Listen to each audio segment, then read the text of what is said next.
Oh, baby, what is you doing? Hey, everybody, it's your boy Nerdicane. Gonna do a Warhammer 40k. Something has changed. I can feel it in the universe, in the grim, dark future. Nerdicane Et is here with me again. She'll be adding her commentary every once in a while. She's banging around some Duplos, so you will probably hear that. But Games Workshop is making a horrible mistake. I got into Warhammer 40k back in about January. I've always had an interest in these in miniature wargaming and things like that, and I got into the lore.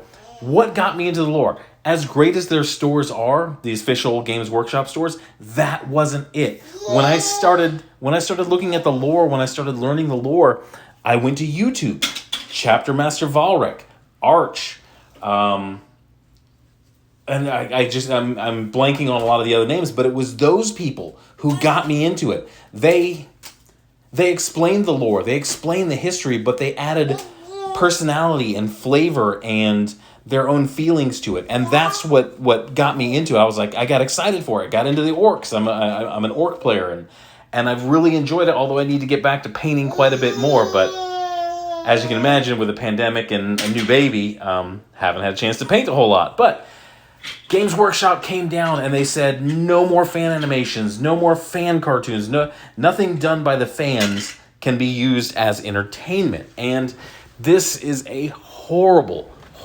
idea. There's another formerly very popular sci-fi franchise that did something like this. It was called Star Trek.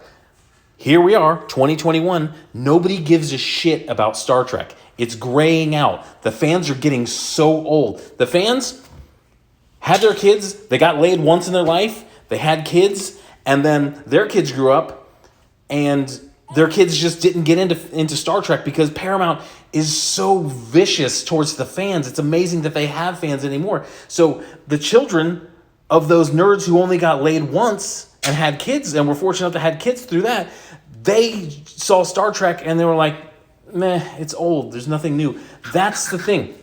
Diversity in comics. He does a comics channel. He does an economic channel. He does a movie channel. I don't know how he finds time to put videos out if he's doing so many different channels. But he talks about like the lifeblood. You can tell something's actually popular by, I hesitate to say fan fiction, but yes, that is an element to it, as cringy as fan fiction is. But fan art, fan movies, things like that. Star Wars had it for a long time. As dumb as the mouse has been with Star Wars, they knew one thing.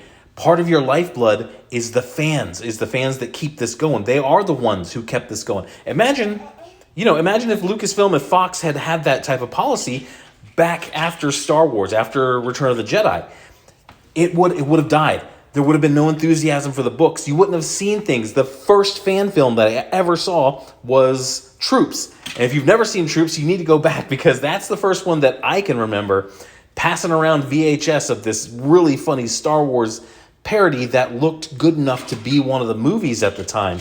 And I do believe those guys went on to actually work for LucasArts. But Games Workshop sort of did something like that. They took the animator from Astartes and said, okay, hey, we want you to work for us. But the problem was all the work that he did before, he's had to pull it all down. It's a shame if you've never seen that animated series that he did because it was dope as hell. And while I am looking forward to seeing what he does working under Games Workshop, it's really sad to see so much of the fan energy being squashed like this. And it's not a good sign if you're trying to grow your brand.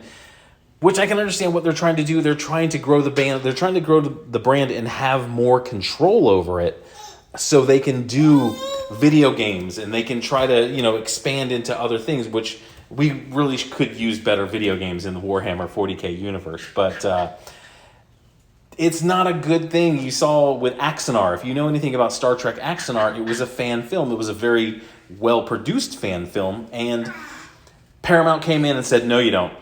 I know you don't intend to make any money off this. You say you're not intending to make any money off this. Well, we're going to make sure you don't make any money at all of it because we're not going to allow it. And there was a big court case, and I believe the creator of Axanar is allowed to show Axanar at speeches, when he does conventions, when he goes to a convention to present, he can show Axanar, but he can't show it. He can't put it on YouTube. He can't show it anywhere else, but he can go to a convention. As long as he's there showing it himself, that might be, I believe that's the legal thing. Anybody who knows that, the actual stipulations of that agreement, let me know down in the comments. But as you can see, Star Trek, nobody gives a shit about Star Trek. Not only are they making bad product, nobody's making any good product for the fans. Star Wars is bad enough that we're getting shit product, but as you're seeing it less and less because there's less and less enthusiasm for Star Wars, you're seeing less fan-made things. I think the Pink 5 series ended. I can't think of any current, Star Wars fan animations that are going. You'll see one that pop up every once in a while. That animated version of the TIE Fighter versus X-Wing was pretty friggin' dope. But I think, the hammers come down. I think it's a terrible, terrible, terrible idea. If you want, it's the blood. If you want to keep the blood flowing in your IP, in your franchise, telling the fans you can't contribute in your own way, that's not good. Nobody's mistaking. Nobody's mistaking troops for actual Star Wars stuff. Oh, I got to check on Dirty Kane Head Jr. Needed the top taken off of a box, but that's the situation we're in, and it's not a good situation. It's narrowing your voice. It's narrowing your ability to say to somebody who's not playing, "Hey, look at this. This is cool. Come in."